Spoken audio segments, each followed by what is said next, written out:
Is Jane Nakano. I am Senior Fellow with Energy National Security Program here at CSIS. It's my great pleasure to welcome back Mr. Laszlo Varro. He's the Chief Economist at the International Energy Agency based in Paris. And it's always great to have him back. And he's here. And I'm sorry, I should have also you already have his bio, but before assuming the current job as the chief economist, he was head of natural gas, coal, and power section at IEA, and I've always enjoyed working with them, and in my opinion, he's one of the leading thinkers on not just sort of a specific fuels, or in this case, energy investment issues, but really the energy system as a whole. And then it's particularly a pleasure to welcome him back to do the Washington launch for their World Energy Investment Report. We had a pleasure of hosting the inaugural report launch yesterday, I guess, last year, around this time, I believe. And it's great to have him back. And this report will certainly give you sort of key differences between 2015 and 2016, but also he can help us better understand some of the trends that IEA is seeing this year. It also has special sections covering special topics such as the interaction between energy policies and investment flows, but then also the impact of energy, new business models on energy investments. And it certainly covers the whole range of energy investment issues, across sectors, but then also fuel sources, as well as technologies. So without further ado, let me invite Laszlo, and then after his presentation, we'll open up the floor for questions and answers. Thank you. So, Jake, thank you very much for the kind introduction, Jake, and I'm very happy to be back in Washington and to be with you.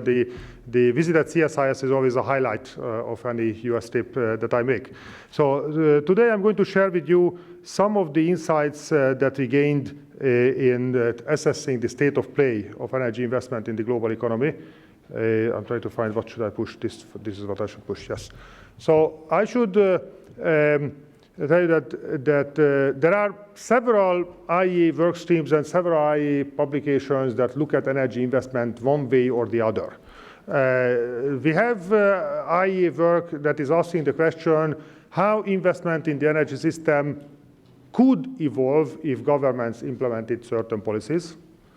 We also have IEA work asking the question how investment in the energy system should evolve to achieve certain environmental and climate objectives. Both questions are highly important, and both questions are subject to a very detailed analysis. But in this work, we took the don't shoot the messenger approach, and we didn't ask the question of could or should, but we asked the question of what is the actual situation on the ground. What is the state of play in global energy investment?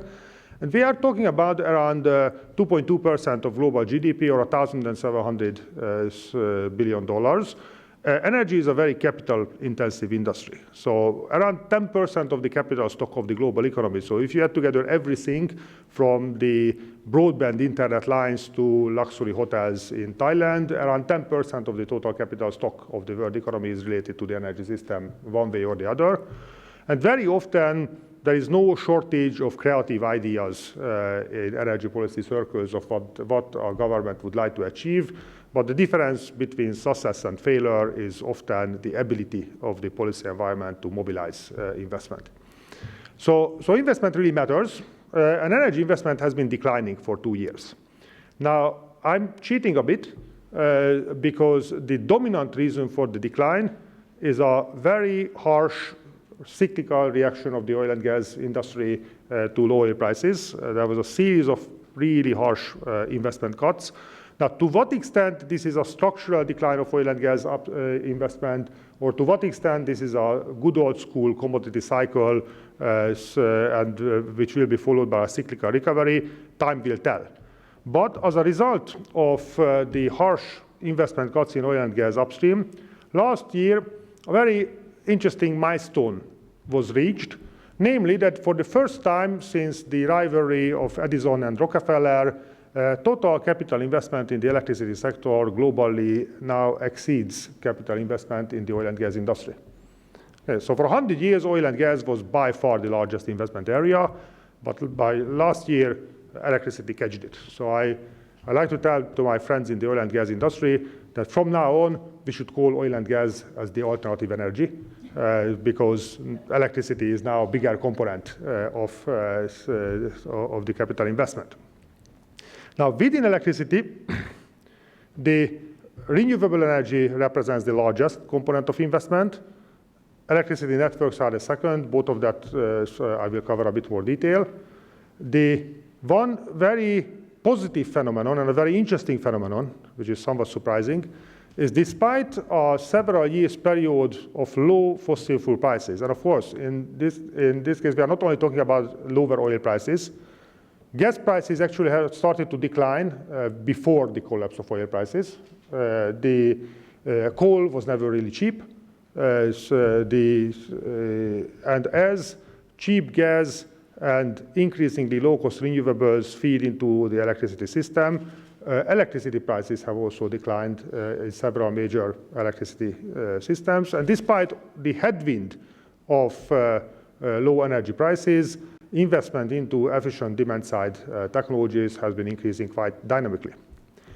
And the last category is very small, but it's worth mentioning precisely because it is very small, namely the renewables outside the electricity sector. This is small and declining.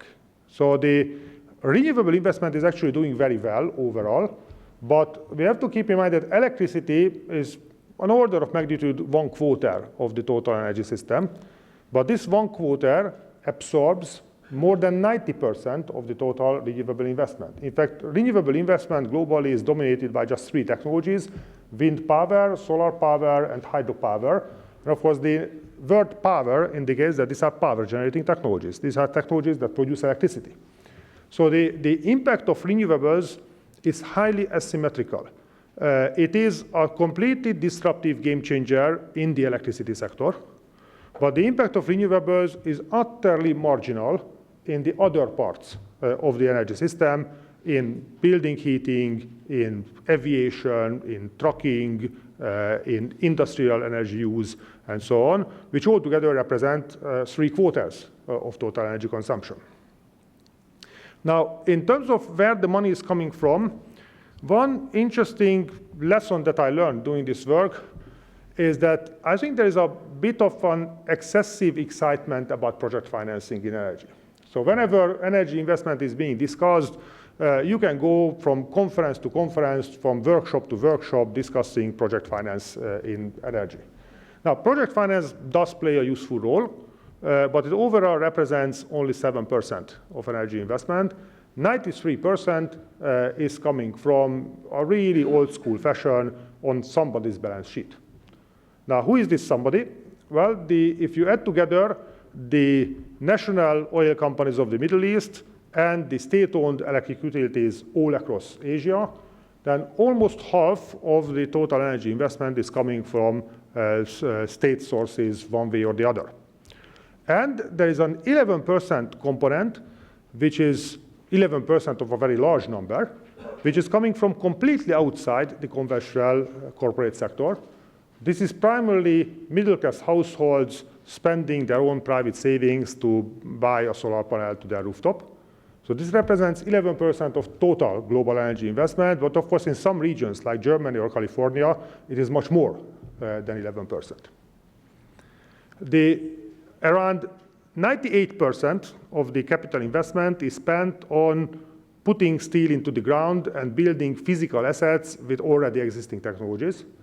And roughly 2% of the total is associated with trying to develop something new, something better, innovation, and research and development. Now, I've been in the IEA for 6 years, and during that 6 years, there is a high-level political declaration on the importance of energy innovation in R&D on average every half a year. So I can't count all of them, as there are so many. Now, after this half a dozen or more high-level political declarations. This is what you see from the numbers. The actual real clean energy innovation and R&D investment has been stagnating at a quite low level. It is increasing in China, it is declining in some other countries, but globally, we don't see indications of those high-level political initiatives followed up by actual real budgetary allocations. Just to put the level of it into context, if you add together Amazon, Google, and Microsoft, these three companies spent more on research and development than the entire energy industry from ExxonMobil to the Chinese electric utilities. So it is not an accident that when we had our work on tracking clean energy progress, then the majority of the indicators were flashing red, and we concluded that the current level of technological progress in the energy sector is insufficiently slow. I already mentioned to you that the positive surprise for me was the resilience of energy efficiency. And the most interesting phenomenon is unfolding in the electricity sector, where in the past 5 years, we have seen a quite remarkable disconnection between the recovery of GDP and electricity consumption, not only here in the United States, but also in Europe, in Japan, in Australia, and pretty much in every industrialized country. And this is a relatively new phenomenon. So if you take, let's say, the time period between the internet bubble recession and the financial crisis, which was only a decade ago, during that period, electricity consumption in the United States was still growing at a quite dynamic rate, and there was a quite powerful econometric relationship between GDP growth and electricity consumption. Same story in Japan, same story in Germany. That relationship is now completely broken. Both Europe and the United States now significantly exceeds the pre-financial crisis GDP, with electricity consumption flatlined. And what I find even more interesting is that end-user electricity prices in Germany are 3 times higher than in the United States, but this 3 times higher price difference has no statistically measurable impact on the disconnection between electricity consumption and GDP growth. So the electricity consumption displays the same stagnating pattern in countries like Germany and Japan, where electricity is expensive, and countries like the United States and Australia, where electricity is cheap. And we think that the missing piece of the puzzle is the efficiency standards and the improving efficiency of electric appliances. So we defined a so-called standard middle-class package. That's how we named it. This group of electric appliances like a refrigerator, a washing machine, a vacuum cleaner, and so on, which we came to regard almost like a universal human right, that everybody should have them. And the electricity consumption associated with the standard middle-class package is declining at a rate of 50 kilowatt hours per family per year, which if you multiply with 100 million families, that's a lot of electricity. This phenomenon, by the way, is unfolding in emerging countries as well. So in India, people buy their first refrigerator. They didn't have refrigerator before, but they buy much more efficient refrigerators than the Americans and the Europeans did 20 years ago when they bought their first refrigerator. So even in India, electricity consumption is growing, but electricity consumption is growing at a much slower rate than what a conventional energy economics model would predict. So we think that the stagnation of electricity demand in industrialized countries and the slow growth of electricity consumption in emerging countries like India, that is having an increasingly important impact on various primary energy fuels. Now, another very large component of the electricity sector is the network. And there I have to say that I had a lot of friendly debates with the green community on this, who have the tendency to talk about renewable energy and decentralized energy as if the two were the same thing. Okay. So you know all those stories of India will never build a centralized energy system, they will go directly for solar and batteries. The interesting thing is that whereas Western NGOs believe this, when I listen to the statements of the Indian government itself, The Indian government is actually very clearly on the record that, thank you so much, we are going to build a centralized electricity network covering the entire territory of India. They put their money where their mouth is. So electricity network investment in India currently is 0.8% of GDP.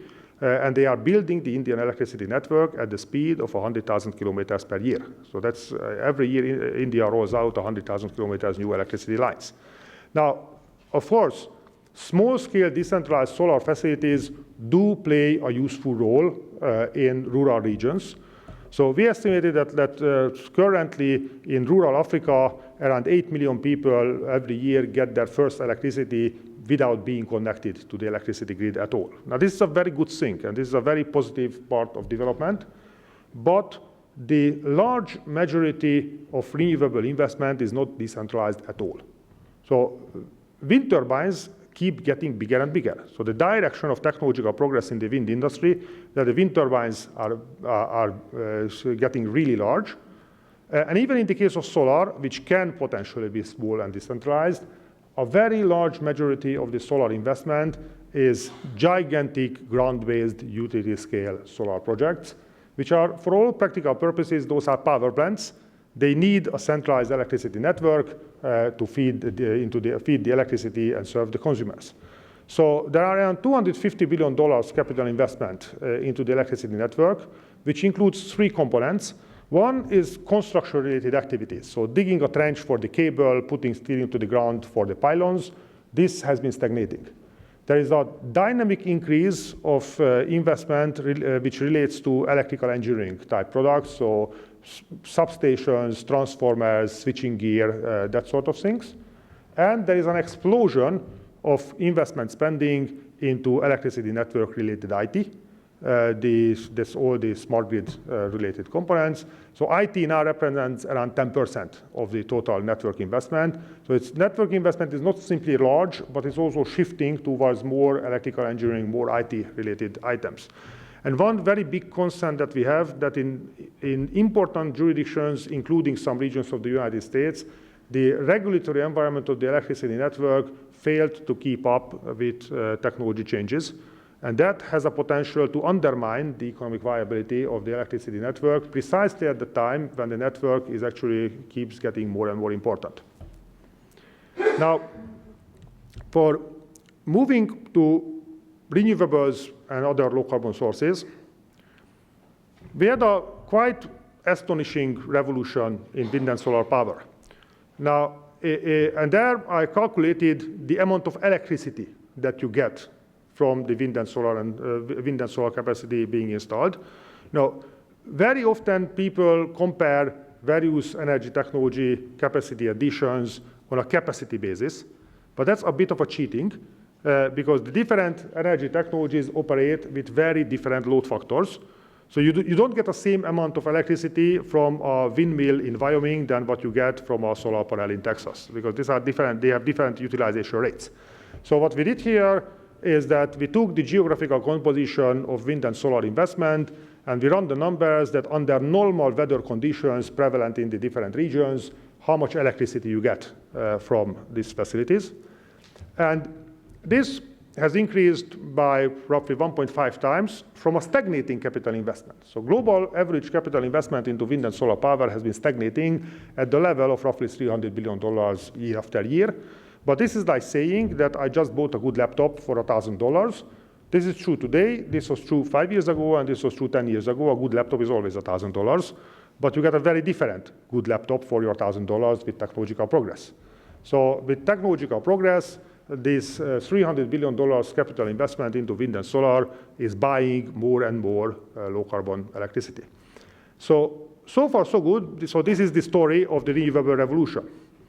But then when you add the construction starts, the investment decisions for new nuclear plants globally and new hydropower plants globally, then the story shifts somewhat, because nuclear is in deep, deep trouble pretty much anywhere outside China. Of course, the project lead times are very different. So when you make an investment decision to a solar plant, you get your electricity a couple of months later. When you make an investment decision to a nuclear power plant, you get your electricity 10 years later. But when I calculated the amount of low carbon electricity that you will get from the investment decision that you made in a given year, then what we have seen is that the truly amazing success of wind and solar was able to compensate for the investment decline into nuclear and hydropower. So nuclear investment essentially collapsed because of a long list of financial and political challenges. And of course, nuclear is running with a very large load factor. So the summer project in South Carolina, we stopped construction after spending $11 billion. That would have generated roughly as much electricity as all the solar panels in California. So it's a significant quantity of electricity. Whereas in the case of hydropower, there was a quite massive investment wave into large hydropower facilities in China and Brazil. In fact, the growth of hydropower in China and Brazil was an order of magnitude comparable to the global growth of wind and solar combined. Now, China is now facing a situation that their remaining hydro potential is in increasingly difficult and remote regions and requires some very tricky infrastructure developments to utilize.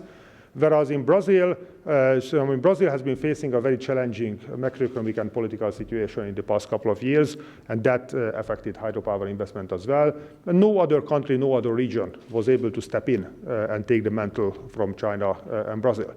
So overall, we have wind and solar compensating for the shortfall in nuclear and hydro, but we have not seen a structural step change in the speed of deployment of low carbon electricity in the global energy system. Year after year, we are making investments into low carbon facilities, which are expected to generate, give or take, 300 terawatt hours of electricity. Now, under normal macroeconomic conditions, global electricity consumption grows at somewhere around 500 terawatt hours a year. So this level of low carbon investment fails to stop the growth of conventional power generation at a global level. In some regions, especially in industrialized countries where electricity demand is stagnating, conventional power generation can easily decline, but the global average need for conventional power generation continues to increase. Now, that means, of course, coal and gas plants. In the case of coal, this century so far was a century of coal. Yeah, so there were two big victories over energy poverty this century: the electrification of the Chinese countryside and the electrification of the big cities in India. India still has an energy poverty challenge in the countryside, but even in India, there was a tremendous progress made in electrification. Now, both of these big victories were achieved largely on the basis of coal, of building one big coal plant after the other. At the peak of the investment wave, this was around 2 plants a week all across developing Asia. Then it declined, and by last year, it went down to roughly 1/3 of the peak. Now, these are the investment decisions, the new construction starts. It takes you around 5 years to build a large coal plant. So there is still a very robust investment pipeline, and there are still new coal plants coming online all across Asia very frequently from investment decisions that were taken several years ago. But on a forward-looking basis, the investment pipeline is very, very strongly decelerating. And most of the deceleration has taken place in China. In China, coal is facing a perfect storm that a massive new coal capacity came online precisely at the time when electricity consumption started to slow down because of structural changes in the Chinese economy, and the Chinese government is throwing the kitchen sink on all the low-carbon technologies. So China is the largest investor by far into both hydro, nuclear, wind, and solar, all the 4 low-carbon technologies.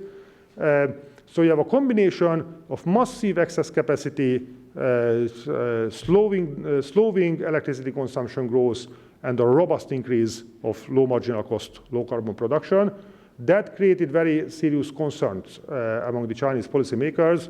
And last year, the National Energy Administration of China introduced a so-called traffic lights policy to prevent the emergence of an investment bubble in coal plants. And this is proving to be quite effective. And this is really stopping the coal investment momentum.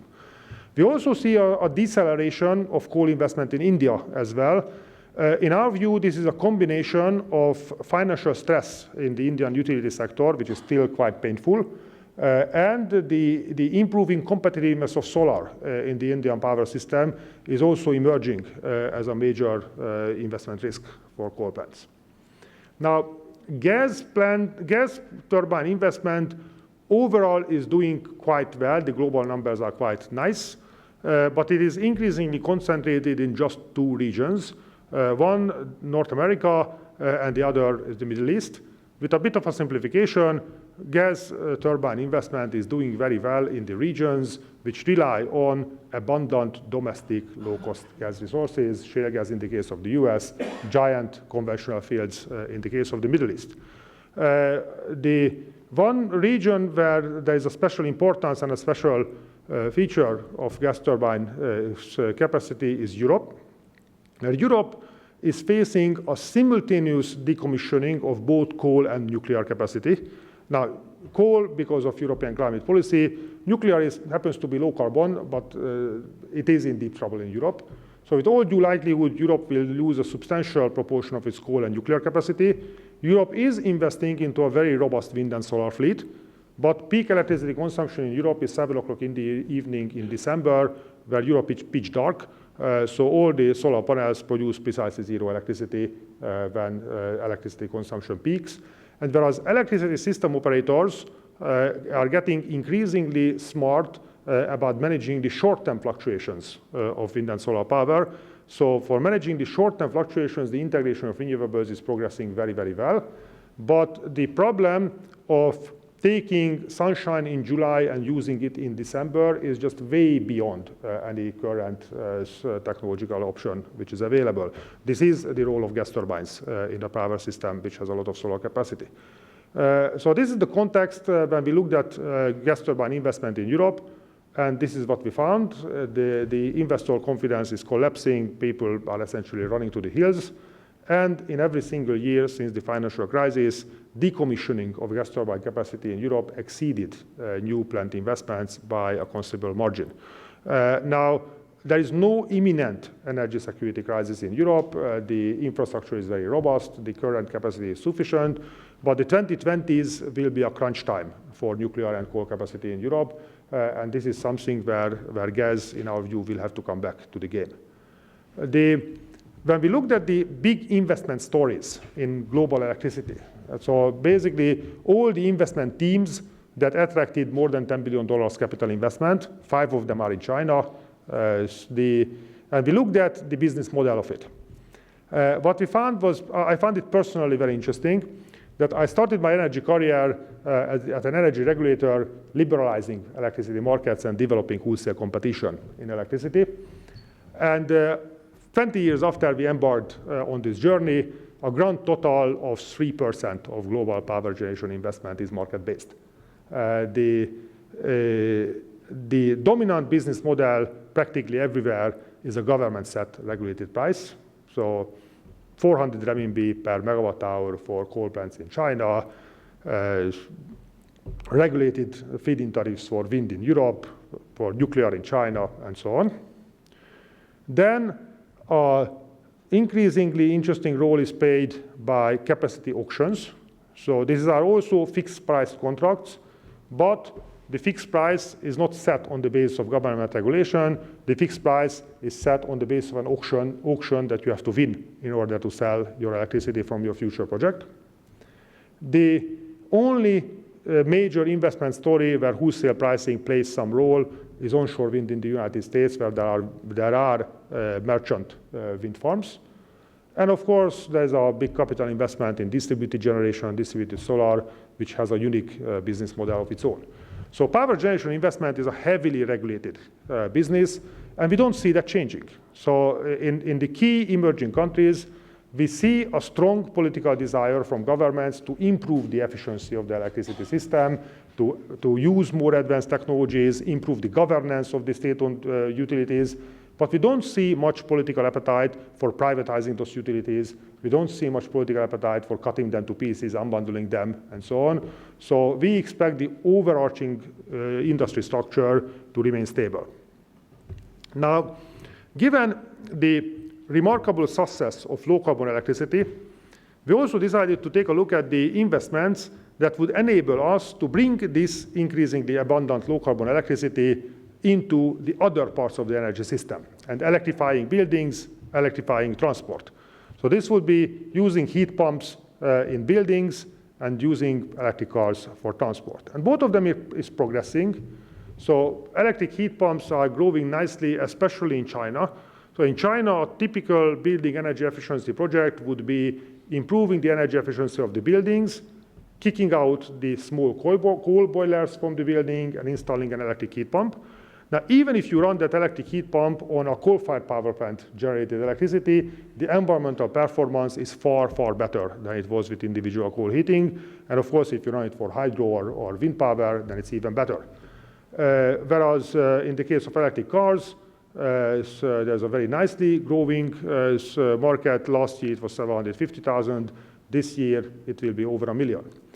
But I should also caution you that if I add together all the heat pumps operating in buildings, if we wanted to have that energy service with modern gas boilers, that would be around 2 billion cubic meters of gas. So this is what heat pumps are replacing out of a global gas demand of around 4,000 billion. 2 is replaced by heat pumps. And for electric cars, last year, global oil demand grew by 1.5 million barrels per day, of which 10,000 was eliminated by the new electric cars hitting the road. And last year, global electricity consumption grew by 460 terawatt hours, and 1 terawatt hour was added by the new electric cars. So the electrification of these end-use sectors has started. I do think that it is going to accelerate, but it is a very, very early stage. And especially in the context of electric cars, I have to say that there's a bit of a competition among green analysts of who can paint a more apocalyptic picture for the oil industry. Okay, so electric cars will eliminate oil by 2025. No, in my model, it's already by 2023, and so on. Now, interestingly enough, as in the IEA, our energy technology team has certainly become more and more optimistic about electric car technology, and we have been revising our electric car numbers up. But our oil market team has been revising our oil demand numbers up as well. Part of my job as the chief economist of the IEA is to ensure the consistency of the IEA's work. And I can assure you that this is 100% consistent because of the other 99% of the car market. So the market share of electric cars grew from 0.5% to 1%, but the other 99% didn't remain unchanged. And whereas in the case of electric appliances, we don't see statistical evidence of the high electricity prices of Germany leading to very different demand patterns from the low electricity prices of the United States, stagnating electricity consumption in both regions. In the case of cars, when we built a database of 6,000 different cars sold all across the world, it is a very beautiful and economically robust relationship of how the car market reacts to oil prices. So people don't buy an inefficient refrigerator when the price of electricity goes down, but people do buy a big monster pickup truck when the price of oil goes down. And I don't want to be unfair to American consumers. 7 million SUVs were sold in China last year. In India, a couple of years ago, people believed that Indians will buy really, really small cars. That was the hope about the Tata Nano, which proved to be a commercial failure. The average size and average weight of cars sold in India is increasing. Large and heavy cars became popular in Europe as well. So we think that it will take a considerable amount of time for electric car technology to turn around the table. And oil will remain a very, very important energy source for a quite considerable amount of time. So, of course, we had a keen interest as well of the investment reaction of the oil and gas industry, where the past 2 years was historically unprecedented. That was basically a 25% investment cut in 2 consecutive years. There is now something like a stabilization, but this stabilization is a 2-speed stabilization, highly asymmetrical, that there is a more or less stagnation in most major regions, and there is a roughly 50% jump here in the United States in shale investment.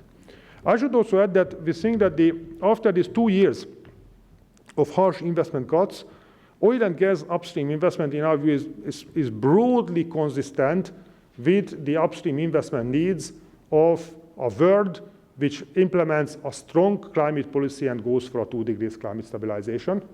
In such a world, global oil demand will decline already quite significantly in the 2020s. Gas is holding up reasonably well, but gas is also affected. So we don't think that there is a serious stranded asset problem in oil and gas upstream today. Okay, that's again a very fashionable topic to talk about how oil and gas will become stranded assets. And I do think that this was a fair criticism in 2014 when the oil and gas business was spending money as if there was no tomorrow into very expensive, very long lead time projects.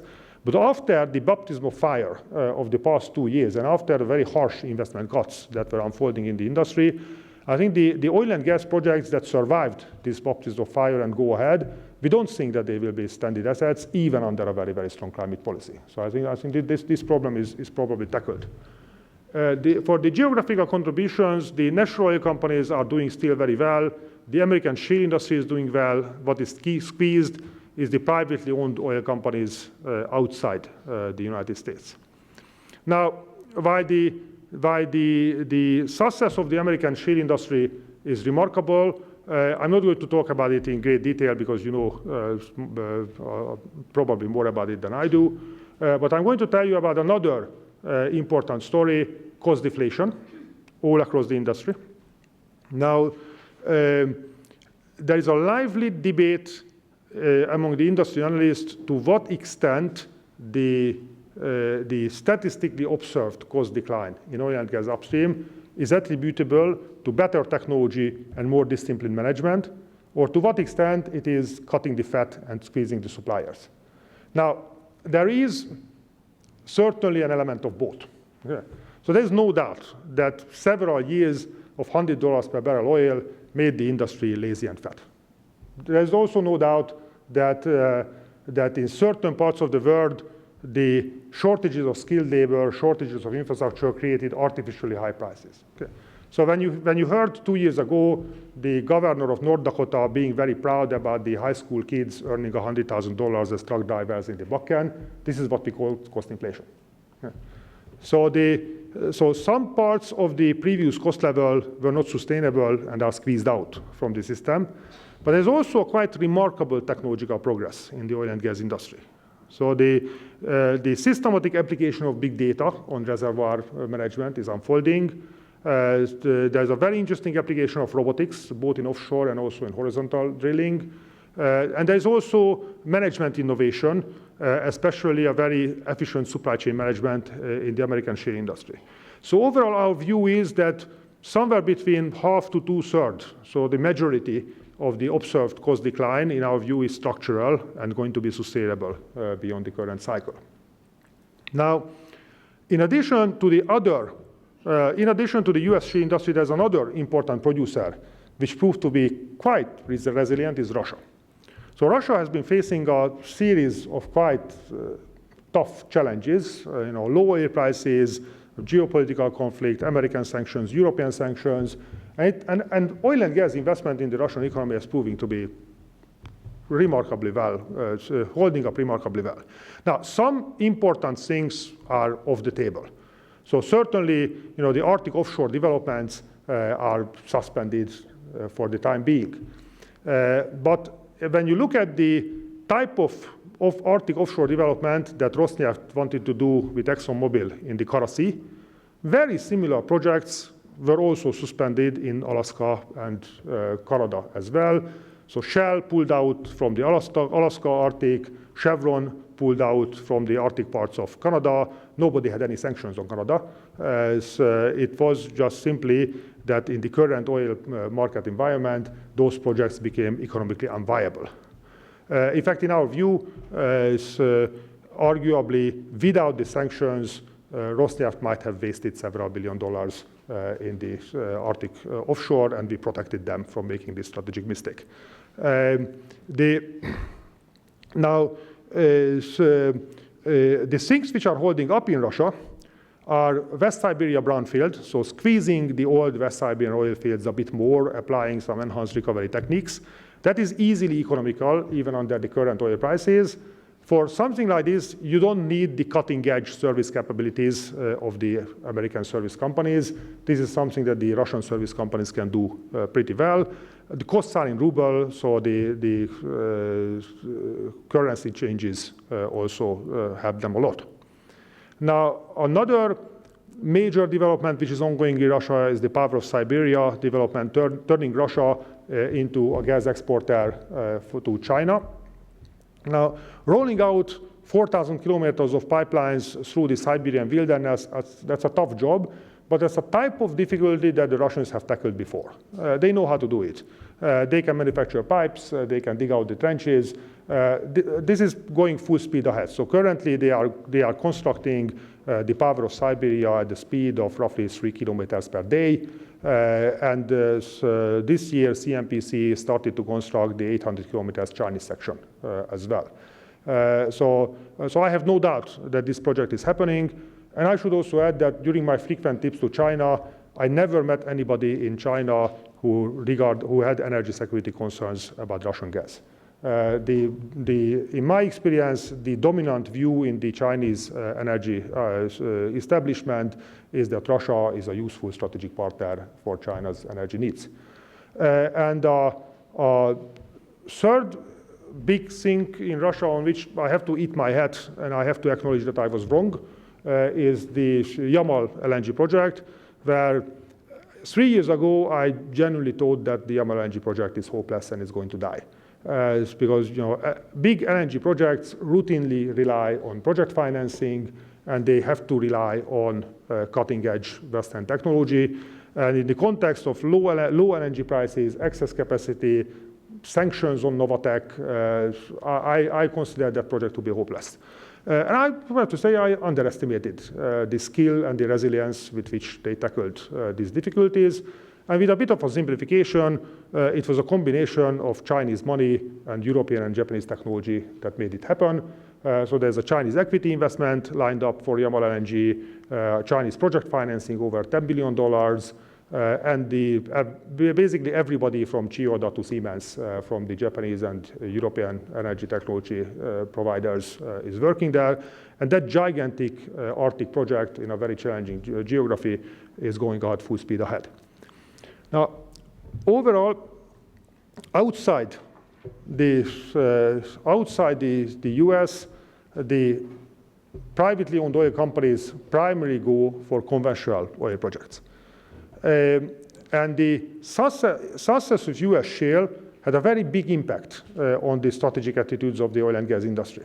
So it's not like that US shale emerged, it reached 5% of global oil production, and the rest of the 95% remained unchanged. No, the rest of the 95% also experienced a transformative change, because for several decades, the oil and gas industry was moving towards larger and larger and more complex projects. So the industry was moving from drilling in the 300-meter deep waters of the North Sea to drilling in the 2,000-meter deep waters offshore Atlantic Brazil, from $100 billion projects to $10 billion projects. And it's fair to say that this increasing project size and increasing project complexity overrun the ability of the industry to manage this complexity, leading to a series of very embarrassing project delays, cost management problems, and so on. Now, the combination of low oil prices and the alternative of shale as a short cycle, rapid investment alternative caused a strategic shift that in the past 3 years, the industry refocused for smaller and smaller and shorter lead time projects. So just in a couple of years, the average size of a conventional oil project which started field development declined by half, and the average project lead time is now only 3 years. So multi-billion-dollar, decade-long projects are very, very much out of fashion. And the strategic attention is in medium-sized prospects, brownfield developments, enhanced recovery projects adjacent to existing infrastructure. And there's a very strong pressure from financial markets on the industry to keep it that way. So one very consistent message that every oil company receives from Wall Street these days is to be very disciplined about capital investment, focus on projects that can generate quick cash flow. Don't go for the big fancy things and manage your costs very, very effectively. And I don't foresee this shareholder pressure going away. I think that will remain a feature of the oil and gas industry for quite a long time. So this is how we see the story of energy investment, and I'm very happy to take your questions and comments. Thank you. Thank you. Thank you so much, Laszlo. That was fantastic. Let me actually start off asking you several questions. Sure. I mean, I can certainly ask you many more, but I guess building off of some of the sort of last slides, there have been this discussions, including at say G7 energy ministerials and such in recent years, that there is this concern over the complacency that the energy prices have been low and are reinvesting enough. And we just saw this plus 6% rise from last year to this year. But then, as you said, it's pretty sort of a heterogeneous. I mean, it really depends on where. And then also, it's getting sort of a smaller and smaller scale. Has there been sort of a change in that discussion or concern among some of the IEA analysts about, the sort of a future-looking, lot more of a tighter market, and impacting the global economy adversely? Well, as I mentioned to you, we think that the current level of oil and gas upstream investment is an order of magnitude comparable to what you need if the energy system goes all out to a 2 degrees climate stabilization. Okay? Now, in such a trajectory, global oil demand peaks tomorrow morning, and by the 2020s, it declines by 0.8 million barrels per day. I should add that this is just way, way beyond the fashionable thing. So the policy conditions that you need for this is not simply just a bit more electric cars. Let me advertise another IEA work, the Energy Technology Perspectives, and one feature of that, and we modeled how a low-carbon transportation system would look like. For the aviation sector, in that modeling result, the United States ends up building a high-speed train network which replaces 1/3 of domestic aviation. Now, you understand American politics much better than I do, so you tell me how optimistic you are about this prospect. We have been quite outspokenly warning that the current policy environment does not put fossil fuel demand into that declining trajectory as what a climate stabilization would require. Consequently, under the current policy mix, there is absolutely no doubt that the upstream investment is insufficient. And so from this level, you either have a policy-driven acceleration of investment into low-carbon supply and efficiency, or you eventually will have to have an acceleration of oil and gas upstream investment, because if the demand is there, then eventually the companies will move in and the investors will move in. Speaking about, I guess, the role of the, funding, especially sort of government funding into clean energy, if I'm not mistaken, I think chunk of sort of clean energy R&D funding still comes from the private sector as opposed to public sector as opposed to private sector, right? And then you had a really neat chart about the role of sort of government plus also, I guess, state-owned enterprises.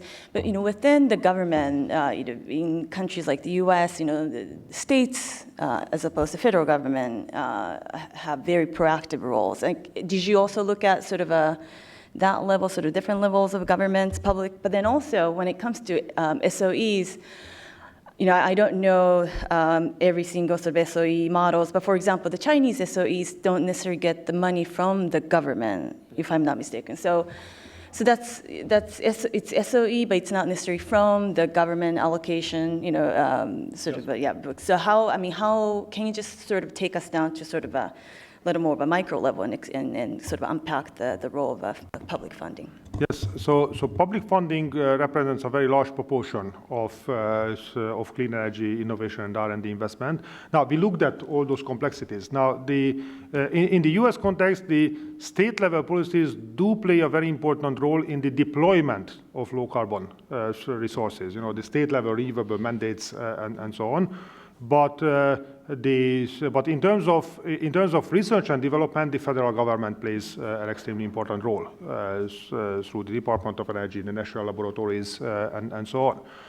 In the case of China, we decided to classify the R&D and innovation investment of the state-owned energy companies as government R&D investment, because the way the Chinese energy sector is structured is that very often the big state-owned energy enterprises in China are very often fulfilling the type of research and development functions where a similar activity in the United States would be done by a national laboratory. So they are essentially fulfilling some of these public R&D functions as well. For the private sector, the venture capital investment in renewable energy has been declining in the past 5 years. Now, there is an explosion by a factor of 100 of venture capital funding to self-driving car software. Well, I have to say I'm not at all convinced that self-driving cars are the most important energy technology. Now, of course, from their point of view, the venture capital industry is acting completely rationally. The problem with the problem with putting venture capital investment into a new type of windmill or a new type of solar panel is that 5 years from now you will have to compete with the Chinese manufacturers. And it's difficult to see how would you build the next Facebook, the next $500 billion company. In fact, this relentless flood of cheaper and cheaper Chinese solar panels, this is overall a very good news for the growth of solar power, but this has made the life of many actually technologically quite innovative solar companies extremely challenging. And there was a wave of bankruptcies of solar producers both in the US and in Europe. Whereas, of course, with self-driving car software, that can potentially be a next Facebook and can potentially become a big platform company. But in the case of the private sector, I have to say that this media image of the private sector just moving ahead and governments lagging behind, that is not supported by the data. So clean energy R&D investment is very much driven by things like the federal labs in the US, the big state-owned energy companies in China, and so on. Excellent. So you talked about electric vehicles, and it will be growing, but then of course so I guess traditional internal combustion engine type, their demand for oil will also continue to grow. So I guess with all these policy announcements out of Europe and also China to shift the fleet to EVs, is certainly sort of adding to the momentum towards more sales. But how about the infrastructure side? So the charging station, do you expect that to go hand in hand, not to, I guess, hamper the sales side? I mean, in this respect, Europe and the US is one category, and China and Japan is the other category. And namely that with a bit of a simplification, in Europe and the United States, the first generation electric car owners have a suburban house and they typically charge at home in their garage, which means that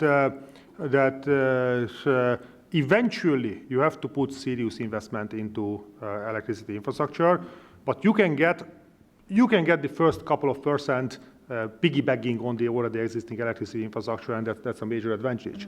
Whereas again, with a bit of a simplification, in Japan and China, the typical electric car owner lives in the 15th story of a high-rise building, and consequently, you need a public charging infrastructure from day one. So if I take the total global capital investment into electric car charging infrastructure, 2/3 of that is in China. Because China recognizes this problem, and they're putting something like $3–4 billion already, the annual investment in recharging infrastructure in the Chinese electricity system, because they understand that with their urban layout, they need a public charging infrastructure already for the first generation of EV owners.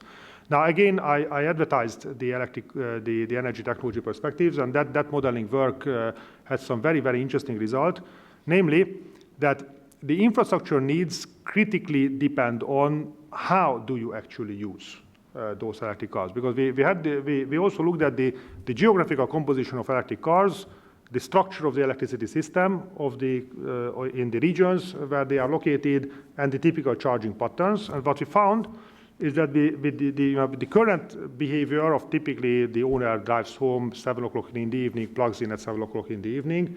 Now, when you plug in at 7 o'clock in the evening, that's, I'm afraid, not solar power even in California. And you cannot suddenly wish to have more wind exactly at 7 o'clock in the evening.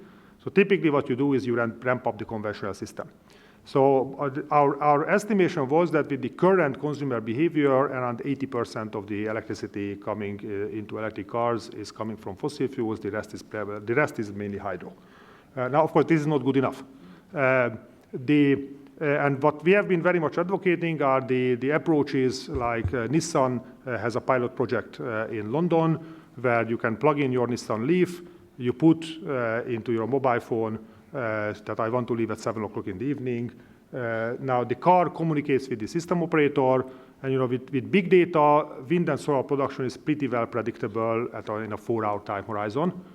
So the car knows how much time it has before the owner comes back. It knows what will be the wind and solar production pattern in the next 4 hours, and it optimizes the charging activity to provide flexibility for the power system. So electric cars can be part of the problem for the electricity network infrastructure, but they can be a fantastically valuable part of the solution for the power system. And our most interesting modeling result was that when you do it in a smart fashion, then you have to put in quite a lot of capital into the recharging infrastructure, because you need to have a very dense recharging infrastructure that pretty much anywhere you park, you plug in and your car is connected to the network all the time. That's quite a bit of capital investment, but when you do that, you save capital investment on peaking capacity because you smooth out fluctuations of the power system, and you save capital investment on network upgrades because very often network bottlenecks are temporary and your car just stops charging when the network is overloaded. And overall, you save more capital investment on peaking capacity and network upgrades than the investment need into the smart charging network. So if it is done in an intelligent fashion, taking full advantage of modern IT, then it actually pays for itself.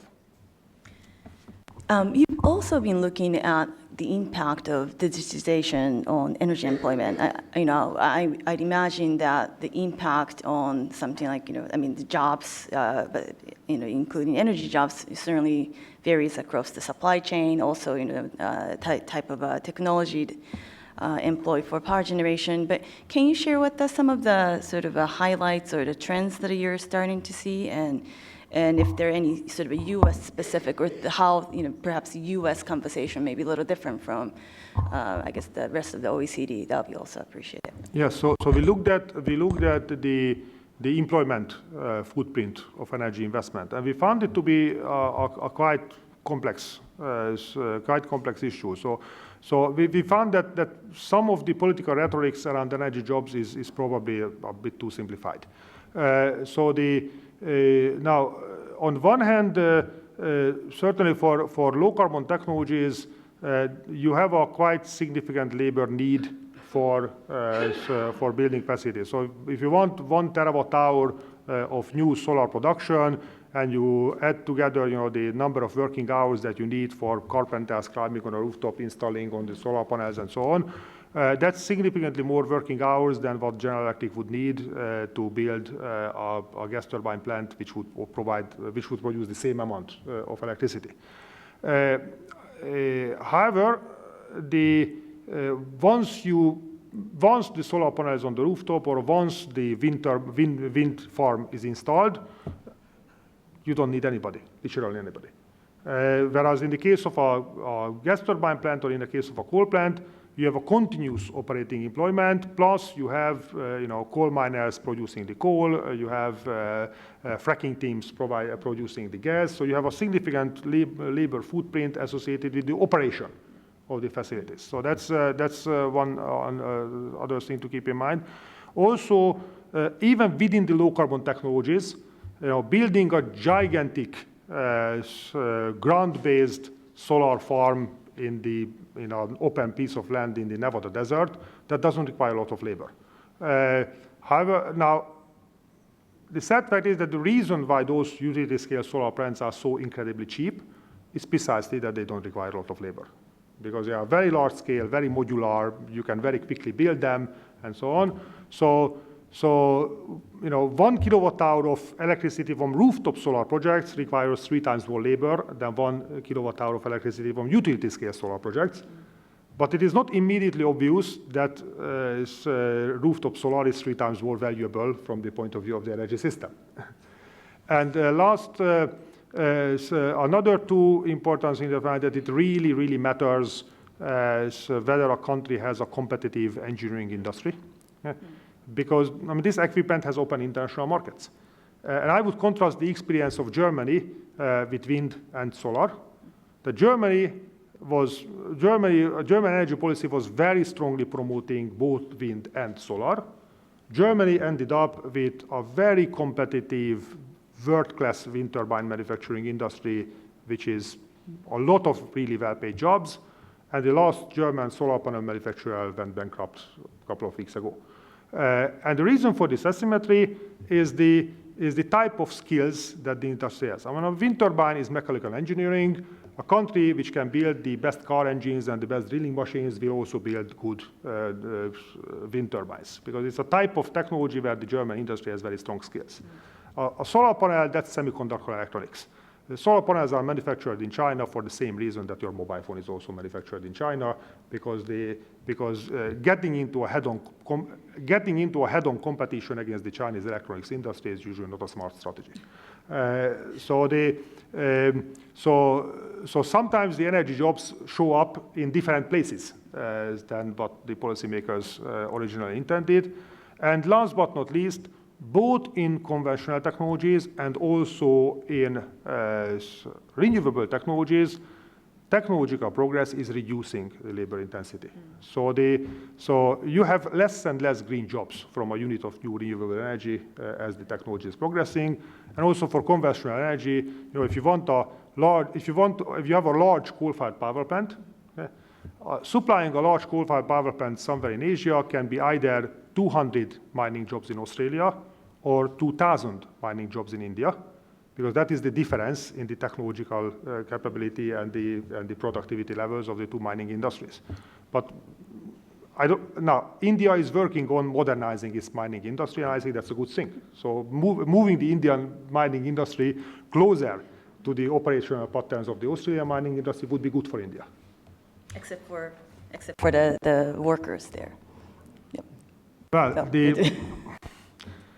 look, I'm coming from a country which went from, in our case, coal mining at its peak was something like 3% of total employment and went down to practically zero. And I also remember during my tenure at the Hungary Energy Office coincided with a very harsh wave of coal closures. So we actually ran a sociological study that what happened to the former coal miners who were laid off 3 years before. In our case, we found 3% of them stayed unemployed. And in the Hungarian case, it turns out that the car industry succeeded in absorbing them, because most of the miners had the type of skills and the type of qualifications which made them quite useful workers for industry on the surface. Now, this is not automatic. This is not automatic, and this is not a gift from God. This is something which requires some careful and targeted policies. But we have seen regions and we have seen countries managing this problem. Let me now open the floor for questions. Anyone? Any taker? Do I get to ask more? Oh, yeah, here. Sorry, yeah. I'm sorry, quickly, I guess, housekeeping, and then, if you could please identify yourself. Hi, I'm Arbra Johnson with Itochu. I just wanted to press a little bit more on the nuclear piece. Do you think nuclear will remain in deep, deep trouble everywhere besides China? What about India? And do you think there will ever be a shift back in Europe, North America? Thank you. Okay. So for nuclear, you need a combination of political support, financing, and an industry which actually can make it happen. And there, in political support is actually the easier part. Because there is still a long list of countries where the government is at a political level in favor of nuclear power. Those countries, certainly including India, in the United States, a pro-nuclear stance is actually one of the few things in which the Democrats and the Republican presidents tend to agree. United Kingdom, France, and so on. Financing is a huge issue. So the electricity industry does not have the equivalent of ExxonMobil and Shell, global super majors. So what we call a quote-unquote large electric utility, those are typically companies of a $10 to $20 billion size. So these are now for a $20 billion nuclear project. I mean, you are essentially betting the company on one single project for a technology which has an awful track record for project management problems. So financing nuclear plants is a huge issue. I was asked to give a testimony on this in the UK Parliament during the time of the debates about Hinkley Point. And I think the British government made the right decision of providing a sovereign guarantee to the Hinkley Point contract. I don't think without that sovereign guarantee that financing package would have worked.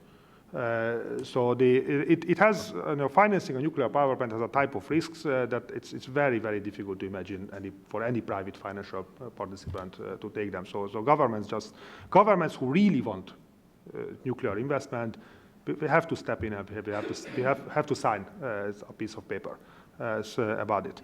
And then, last but not least, you have this problem of a nuclear engineering industry which actually can build those things. And there, I have to say that the credibility, at least in Europe and the United States, in my view, the credibility of the nuclear engineering industry is at rock bottom. So if I combine the European EPR projects with the American EP1000s, I mean, there isn't much confidence in the ability of the nuclear industry to execute projects in an efficient fashion. Now, China has a nuclear industry which has a quite good track record in building those projects with a good project management. Korea has a nuclear industry which has a pretty good track record in building those things. Russia has a domestic nuclear program which is quite ambitious and building up. Now, in India, yes, we do think that nuclear power will play a role in India, and the government certainly has a pro-nuclear stance. But I mean, the nuclear plant that the Indians brought online this year, I mean, that started construction in 2001, so it was a 15 years project, and pretty much every nuclear project in India had some very complex set of challenges with landowners, local villages, the state politicians, and so on. So the strongly pro-nuclear stance of the federal government of India is certainly a good place to start, but we don't. And so, as well as nuclear production, we do think that India will increase its nuclear production, but we don't think that it will increase it at a speed and with the ambition that the Chinese nuclear program has. Any other question? Oh, yeah, sure. Thank you. Could you share with us your thoughts and projections on the challenges and opportunities in energy storage?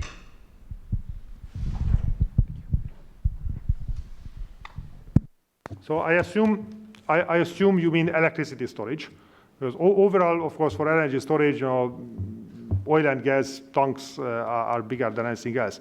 So for electricity storage, I mean, as of today, something like 99% of the total, and even the majority of the new investment is into good old school pump storage hydro plants. So that's not out of fashion at all. China is investing heavily into pump storage hydro. The Japanese electricity system has a lot of pump storage hydro capacity, which is an important strategic asset potentially. There is an investor interest in pump storage hydro in various countries in Latin America and so on. So it is by no means only batteries, which is the electricity storage story. Now, for batteries, the current level of battery storage investment is basically all the batteries deployed in the world last year was the equivalent of one medium-sized gas turbine plant. Now that will certainly grow.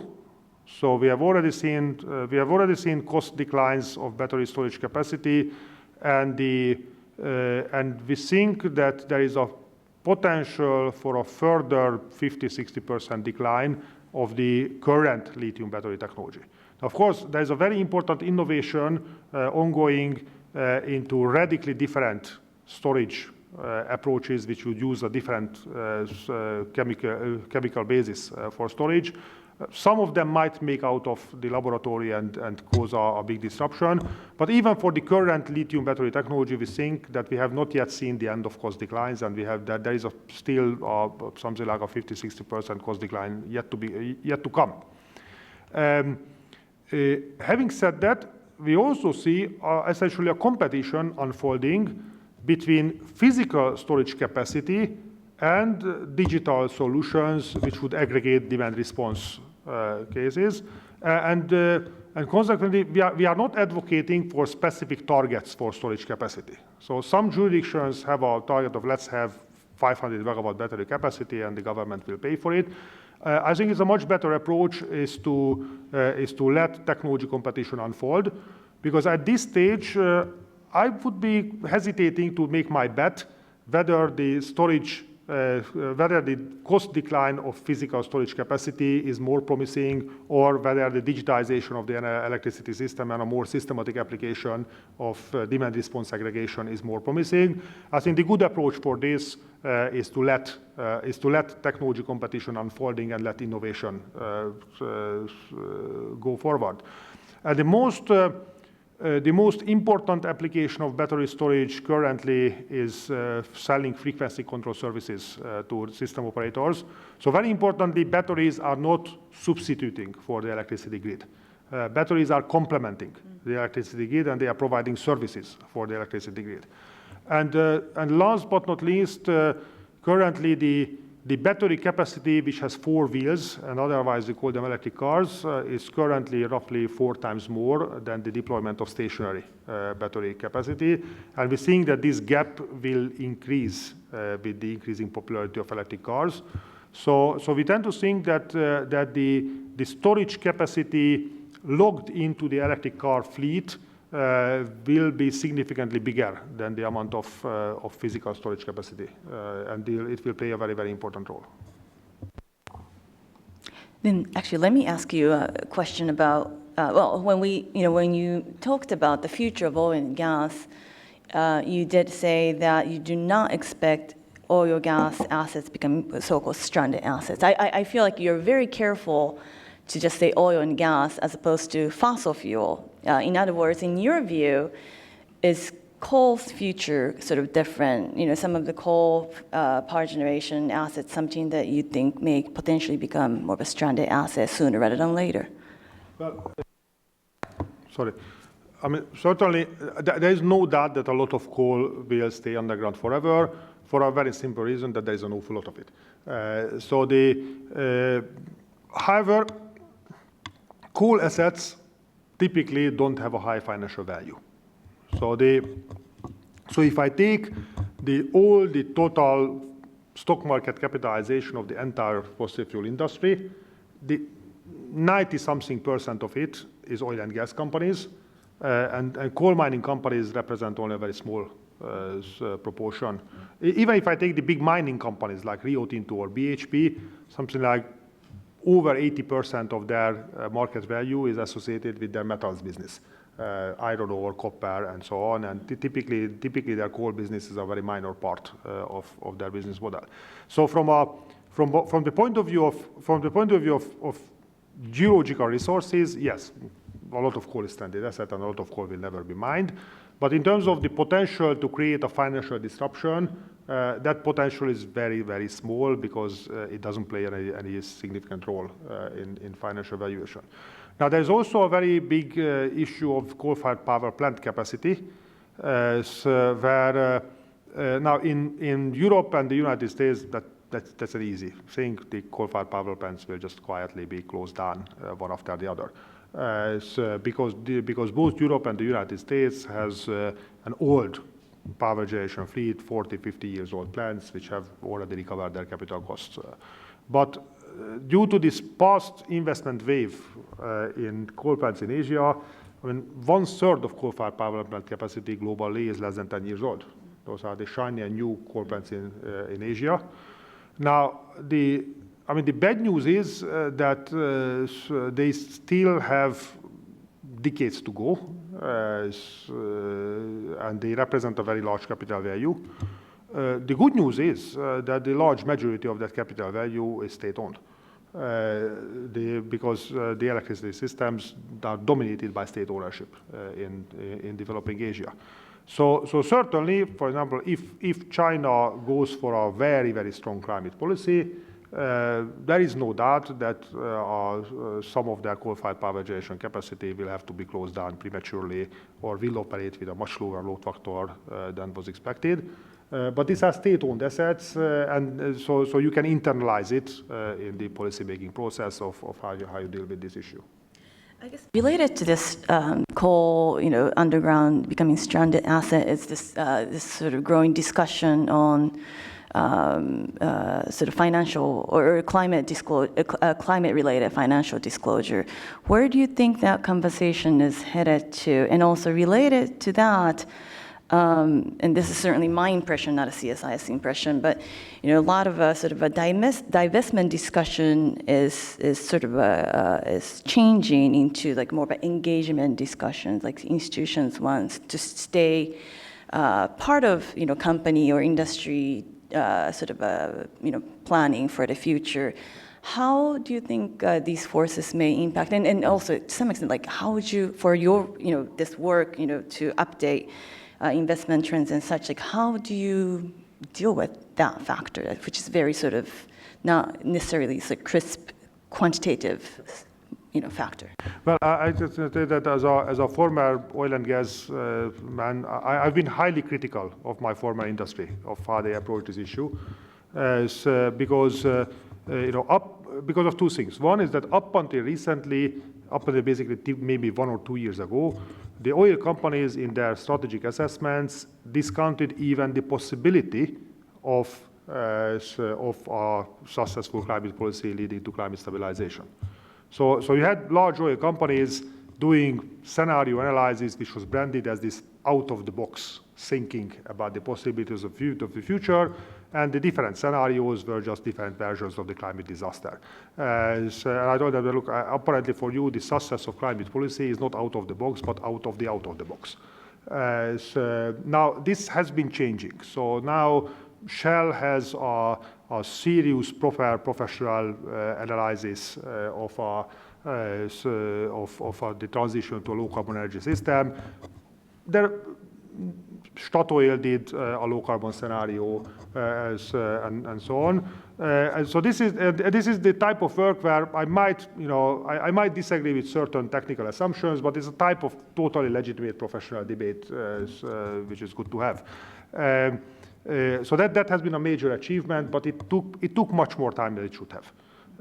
This is one thing, and the other thing is that even if you think that something is not a baseline scenario, so you say it, and don't get me wrong,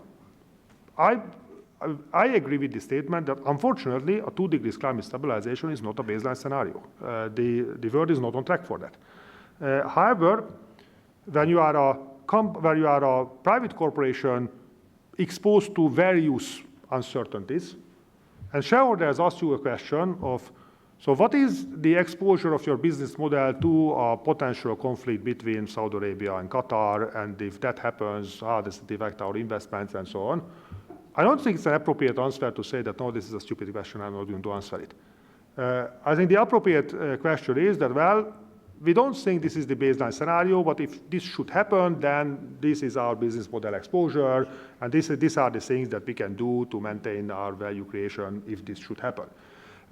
So I think this shareholder request towards the large companies that the companies should have some serious deep analysis of how energy technology changes and a stronger climate policy could affect their business model and how they will create value in a low carbon system. I think this is an entirely legitimate shareholder request. And I don't really understand why the companies were dragging their feet so long on this. But I should acknowledge that I see a positive change in the industry. And I also, and I also think that in the finance community, I very much agree with those who think that engagement is better than simply selling your assets. Because when you have a university endowment, selling shares in ExxonMobil, I mean that's useful to make you feel good. But when you sell your shares, somebody else buys the shares, and it just doesn't have any impact. I think it's a much better approach, and we have been working with large institutional investors, and we have been helping them engaging the energy industry in this fashion. Great. Oh, sure, Frank. Yeah. Last question. Hi, Frank Verastro, CSIS. Laszlo, always great to hear you, and it's insightful presentations. Love the fact that you talk about perceptions and narratives sometime not being borne out by the data. Let me bring you back to the investment question. So I think the discussions we have around here about the gap, the supply-demand gap, right? If you look at investment, you look at the efficiencies, improved productivity, a shorter cycle time to bring FIDs into marketplace, it seems to us, and then when you look on the demand side, alternatives, efficiency, role of other liquids, role of natural gas, electrification, it seems like we're pushing the gap out. So I get the point that we've got decline rates and we've got new demand, but we seem to be able to bring other stuff to market quicker. Are you re-examining the timing of the gap? That's the first question. And then the quick second question following up on the nuclear statement, it strikes me that when you go out 4 or 5 years, if we start retiring nuclear plants, the role of renewables in high process heat, we need a different kind of energy for certain kinds of things. The quick short cycle policy decisions that look at one thing may leave a bigger gap later on that could have implications. If we fill it with natural gas, for example, then the price of domestic gas goes up if infrastructure is not built. Suddenly the ability to export changes. It gets to be a more complex world. Sure. So certainly, certainly in the oil side, yes, I agree that we are pushing out this gap into the future. We have been revising specifically our numbers for U.S. shale up, because there it seems that both the cost developments and also the resource quality, there's new geological data as well. So apparently the geological quality is also better than it was previously expected, and the cost developments are also quite optimistic. And we have been also quite impressed by the industry's ability to maintain investment into the smaller short cycle projects outside North America. However, I should also say that whereas non-OPEC oil production outside U.S. shale, it's still growing, but the overwhelming majority of this growth is based on projects that were started at the $100 per barrel oil age. So we have seen, because we have seen a quite remarkable wrap-up of oil and gas upstream investment from 2010 to 2014, it reaching almost $1,000 billion in 2014, and we still see the fruits of that coming in. So that's uncles, and that's still coming in. And we also think that this harsh wave of investment cuts have an impact of overall increasing the decline rate somewhat, because under normal circumstances, a measurable proportion of oil capital investment is associated with some secondary recovery, infill drilling, enhanced recovery type things. This has been cut to the bone. On a forward-looking basis, we think that the decline rate is somewhat bigger than would have been without the investment decline. So again, remember, there is plenty of oil in the market. It is very well supplied, but we also think that in the medium-term time horizon, upstream investment will have to recover from the current level, unless we have a very robust, very radical application of new technologies beyond what I would consider to be a baseline. And in the case of the other energy systems, yes, I think that both in Europe and in the United States, there is a tendency to underappreciate how important the existing nuclear fleet is. And we're just quietly drifting into a situation that we lose nuclear capacity. It will take time because those are robust assets and they still have some time to go.